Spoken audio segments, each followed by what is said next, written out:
وَلِرَبِّكَ فَاصْبِرْ، ہائے ہائے، یہ ہے بات، اپنے رب کے لیے صبر پھر اختیار کیجیے۔ یعنی آپ کو بتایا جا رہا ہے کہ اب یہ معاملہ کوئی اتنا آسان نہیں ہونے والا۔ آپ ذرا دیکھیں، جب یہ آیات نازل ہو رہی ہیں اس وقت تو آپ علیہ السلام کے تو دماغ میں بھی نہیں یہ بات کہ میرے ساتھ آگے ہونا کیا ہے۔ ایک شخص جو عرب کے لوگوں کی آنکھوں کا تارا ہے، جسے سب لوگ سر پہ اٹھائے ہوئے ہیں، صادق اور امین کہتے ہیں، اس کی مثالیں دیتے ہیں، اس کے فیصلوں کا احترام کرتے ہیں، اور وہ اس خاندان سے ہے جو خانہ کعبے کا متولی بھی ہے۔ انہوں نے زیادہ سے زیادہ کیا سوچا ہوگا، میرے ساتھ کیا کر لیں گے؟ زیادہ سے زیادہ مسجد میں آنے میں پابندی لگا دیں گے نا، شہر بدر کر دینا، قتل کے فتوے جاری کر دینا، یہ تو نبی علیہ السلام نے سوچا بھی نہیں تھا کبھی۔ اب یہ جب یہ آیات نازل ہو رہی ہے کہ آپ نے صبر کا دامن نہیں چھوڑنا، اللہ کو پتہ نہ میں نے کرنا کیا ہے اپنے نبی کے ساتھ، ظاہر ہے وہ تو اللہ تعالیٰ فرماتا ہے کہ ہم نے قرآن پاک میں مضمون کئی جگہ ہے کہ ہم نے تمام نبیوں کے مخالفین جن و انس میں سے اٹھائے ہیں۔ اللہ تعالیٰ کہتے ہیں ہم نے اٹھائے ہیں، مراد یہ کہ جب اٹھتے ہیں تو ہم انہیں اٹھنا دیتے ہیں، تاکہ یہ کشاکش ہوگی تو پھر حق اور باطل کی کشاکش کے بعد پھر سچائی کی چاشنی فیل ہوتی ہے نا۔ اگر پیاس ہی نہ ہو تو ٹھنڈے پانی کی قدر کیا آئے گی؟ تو اللہ تبارک و تعالیٰ نے اپنے نبی کو بھی ان آزمائشوں سے گزارا ہے۔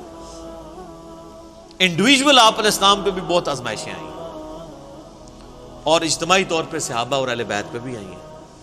لیکن جب یہ آیات نازل ہو رہی ہیں تو اب آپ یہ سمجھ لیں کہ یہ ابھی آپ علیہ السلام کے، یعنی جو بخاری مسلم میں آتا ہے کہ آپ کے پیٹھ کے اوپر اوجڑی رکھی گئی اور آپ اٹھ نہیں سکے، یہ واقعہ نہیں ہوا۔ آپ کے گلے کے اندر، صحیح بخاری مسلم میں آتا ہے کہ وہ ڈالا گیا کپڑا اور اتنی زور سے دبایا گیا کہ قریب تھا کہ آنکھیں ابل آتی، یہ واقعہ نہیں ہوا۔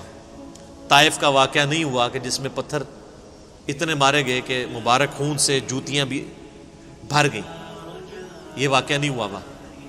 پھر قتل کے فتوے کے رات کے وقت سیدنا ابوبکر کو ساتھ لے کے اور مولا علی کو اپنے بستر پہ لٹا کے آپ علیہ السلام ہجرت کے لیے نکل گئے، یہ واقعہ بھی نہیں ابھی ہوا۔ اور سر پر مدینے میں تو لائف ہی پوری ڈائنامک، جاتے ہی یہودی متھے مارے لگ گئے، جا کے منافقین، اوپر سے کلمہ پڑھ لیا، پیچھے سے وہ یعنی جڑیں کاٹتے رہے۔ پھر غزوہ بدر میں جو کچھ ہوا، احد میں تو نبی علیہ السلام کے دانت بھی شہید ہو گئے، اور آپ کی شہادت کی خبر مشہور ہو گئی، اس قدر آپ کا خون بہہ گیا۔ خندق کے وہ موقع کے اوپر آپ علیہ السلام کو سخت سردیوں کی راتوں میں کس طریقے سے، ایون صحابہ کہتے ہیں ٹوائلٹ جانا ہمارے لیے مشکل ہو جاتا تھا، سامنے سے تیر آ کے لگ جاتا تھا۔ اس کے بعد پھر صلح حدیبیہ والی جو مشقت کاٹنی پڑی، اتنا پیدل سفر کر کے، پھر ایک پیس ٹریٹی کر کے واپس جانا پڑ گیا، عمرہ بھی نہیں کیا۔ پھر غزوہ خیبر والی جو ایک معاملہ آیا، وہ کئی ہفتوں تک۔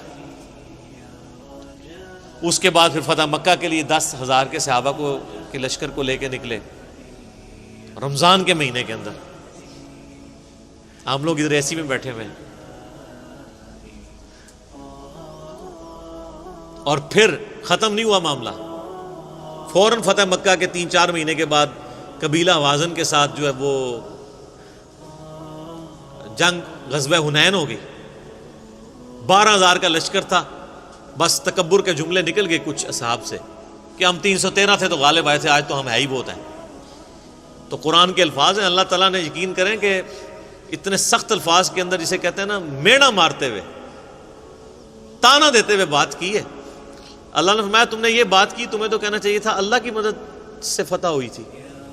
تو دیکھ لو، جب تم نے یہ جملہ بولا تو دیکھو تمہیں راستہ بھی نہیں پھر ملا بھاگنے کا۔ 80 بندے بخاری مسلم میں آتا ہے نبی علیہ السلام کے ساتھ رہ گئے، صرف 12,000 میں سے 80 بندے، باقی سب بھاگ گئے۔ وہ سامنے سے تیر ہی ایسے لگے ان کو، وہ تیر کے بڑے ایکسپرٹ تھے قبیلہ وازن کے لوگ۔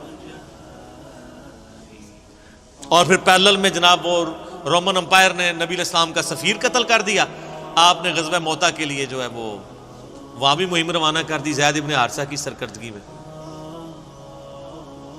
اتنے معاذوں کے اوپر پیرلل میں۔ اور پھر اس کے بعد غزوہ موتا کے بعد پھر وہ غزوہ تبوک کے لیے آپ علیہ السلام خود، جسے وہ جیش العسرہ کہا جاتا ہے، تنگی والا جو مارکا.